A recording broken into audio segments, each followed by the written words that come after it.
Oh yeah.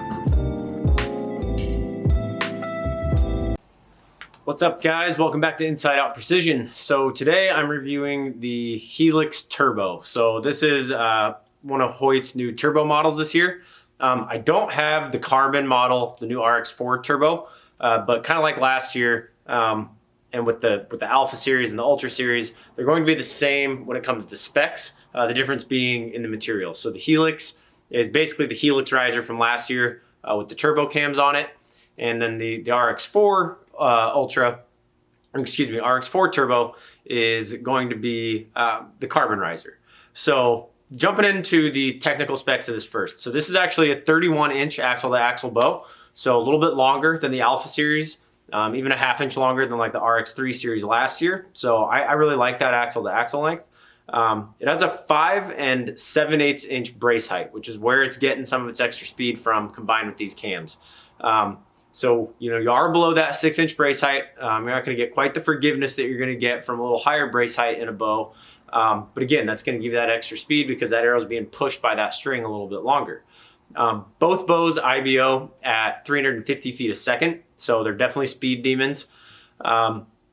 And they come in draw lengths. The 2-cam will go from, I believe it's 26 to 28. And then the 3-cam will go from 28 to 30. One thing about the cams is they do not have the rotating module like the Alpha and the Ultra series. So it's actually a bolt-on module that I then match the draw length with the draw stop here. So you really want to make sure you get your draw length nailed down, you know, when you go to test one of these out, because you're going to need to order it with the modules of the draw length that you want to shoot. So, you know, going back to the cam, you can definitely notice that this is actually the same turbo cam that was on the RX3s last year. And it's got a lot more radical shape to it, which is where you're getting some of that extra speed from. Along with that is going to come a little bit stiffer draw cycle for sure. So if you got shoulder issues, this is probably not the bow you want to shoot. But this is a fast bow. You know, guys that are going on like a big game hunt, like water buffalo, bison, moose, stuff like that, where they want to push a heavy arrow with a lot of kinetic energy, this is going to be a pretty popular option for them. The aluminum model comes in at 4.4 pounds, the carbon right at 4 pounds. And again, spec-wise, you know, brace height, axle to axle, all that is going to be the same. It's just going to be that mass weight that's different. Now, one thing that the carbon has that the aluminum does not is the new integrated rest mount. So there's only one rest that fits it. It's the QAD. But if you are shooting that rest, it will fit on the carbon series. Now, that's not the case with the aluminum. It's just a standard mounting holes here. You know, going over the riser, they do have your rear stabilizer mount here with the secondary set screw here. So when you set, a lot of guys that shoot that rear bar, the mount over time will get loose, and then that changes the angle of your stabilizer. So this feature right here, you can see the stabilizer hole, and then right above it here, if you can see that, there's another little hole there for a set screw to go in. So that's never going to move on you, which is a cool feature. You know, still yoke system like all the Hoyts. One thing I've noticed with the Turbo series is, you know, they do have a little bit more noise. Obviously that string is moving a little bit faster, but they're not crazy loud. You know, for a speed bow, they're pretty darn reasonable. The grip is the same that was on like the RX1s. And like the nitrics, so it's not the RX3 grip and the Ultra grip where you can move it back and forth, right and left. It's just the standard grip there, which actually that's my favorite grip they've ever built. It's a little narrower than the grips on the RX3s and like the Alpha and the Ultra. So really comfortable bow. You know, I like that it's a 31-inch axle to axle. I think that really complements a wide range of draw lengths and shooters. And yeah, for a speed bow, it's a really good option. It still has the roller guards, you know, sealed ball bearing roller guards here. So, you know, really easy on strings, quiet, you know, you're not going to get any chatter, that cable guard moving down the slide there if it gets gummed up or something. And pretty sweet bow. So I've got this set right now at 29 inches. I don't have any of the 28-inch modules right now to get this down to the shorter draw length. Again, this is the 3-cam, so this will go 28 to 30. So I'm going to test this at 29. Now, if you're wondering what it's going to shoot at 28, you know, subtract about 12 feet a second from every speed you see, and that's going to be, you know, maybe even a little more, 12 to 14 feet a second for every speed you see for 28, and then add that same amount for the 30. this is just our preview. You know, we haven't got our stock in yet, so I don't have all the mods to change this. You know, we got a majority of number 3 cams, a couple, one Ultra and a number 2 cam and a number 3 cam. But we just don't have the stock right now. But I wanted to get this video out because I've had a lot of requests on it. So I got this bow at exactly 70 pounds. This is set at 29 inches. Again, I am left-handed drawing this bow right-handed, so it's gonna look like it draws really, really hard. I still get comments about that, but that's because I'm pulling this with the wrong hand. So I've got my chronograph set up over there. I'm looking forward to seeing what this thing can do with a heavy arrow. So I've got a 509 grain arrow, a 480 grain arrow, 455 grain arrow, 420 grain arrow, and a 376 grain arrow. I think that 376 is gonna be some pretty crazy speed out of this. So I'm gonna walk over to the chronograph, get it all set up, and we'll see what this thing can do. All right, so I've got the chronograph set up here. Again, this is the Helix Turbo. This is at 29 inches, right at 70 pounds. They do not make this bow in an 80-pound version. I get asked that a lot, if they can get a turbo in an 80-pounder. They don't make it. You know, they make up for this not having an 80-pounder with the cam and the shorter brace height. That's where you're getting the speed out of this. So again, 70 pounds, 29 inches.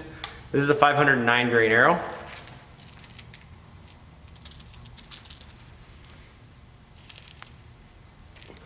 Wow, that actually draws really smooth compared to other turbo models.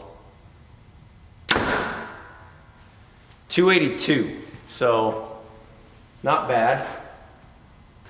Okay, so this is a 480 grain arrow.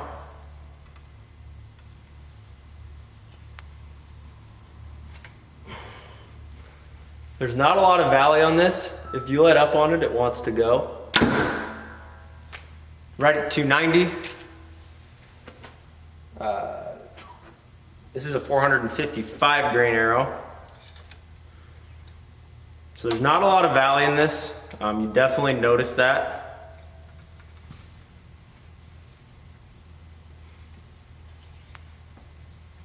But it draws pretty darn smooth.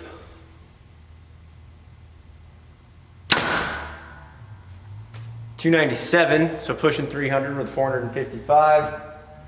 This is a 420 grain arrow.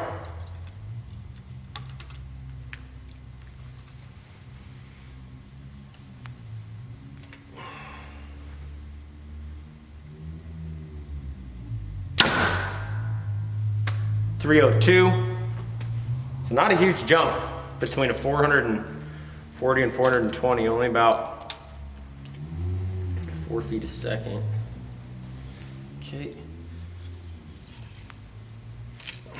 This is a 376 grain arrow. 329. So that's a little more like it. You know, I would guess that this bow probably shoots pretty dang close to what it says it does at the IBO specs. Again, I don't have the modules to make this any longer or shorter. But like I said, if you're at 28, subtract 12 feet a second from all those numbers. If you're at 30, add 12 feet a second to all those numbers. You know, in terms of shootability, you know, the only thing that I don't like about it is that there's not a very big valley there. So if you're a person who likes to kind of relax at full draw, not pull hard into that wall, this bow is going to want to creep on you a little bit. But again, that speed doesn't come for free. It's got to come from somewhere. So by decreasing that let off, decreasing that valley, you know, that arrow gets out of that valley really, really quick, and there's no energy wasted, you know, getting that arrow going. I think it's a good shooting bow though. I was actually surprised. It draws a lot smoother than turbo cams in the past. Like, you know, the Defiant Turbo comes to mind. I mean, that cam pulled so hard, and this really doesn't pull much different than the standard RX series. So if you're looking for a few extra feet a second, you know, this bow is definitely going to deliver. It's going to hit hard. You know, it's still a Hoyt. It's balanced really well. You know, the bottom limbs here, or the limb pocket is actually wider than the top, so it's got a really solid base and a low center of gravity. You know, doesn't give it a top heavy feel at all, which is really, really nice. So Please feel free to comment below with any questions or comments that you have on this bow. As usual, hit that subscribe button if you haven't already. We really appreciate it. We've been doing really well. You know, we've got some things in the making right now. We're coming out with a really cool video series here, from everything from equipment selection to tuning to form. So keep your eye open for teasers coming out for that pretty soon here. We're kind of in the final stages of editing right now. Turned out to be a lot more work than we expected it to be when we decided to do it, but it's going to be worth it. So it's going to be called Precision Academy. It's going to be really awesome. You know, like I said, kind of from head to toe, from equipment selection to tuning, different kinds of bows to form. The big one is form, because no matter how much money you spend on a bow, if you don't know how to shoot it right, you're never going to get the groups you're expecting. So thanks for watching today. As usual, remember precision is a decision, and I'll see you on the range.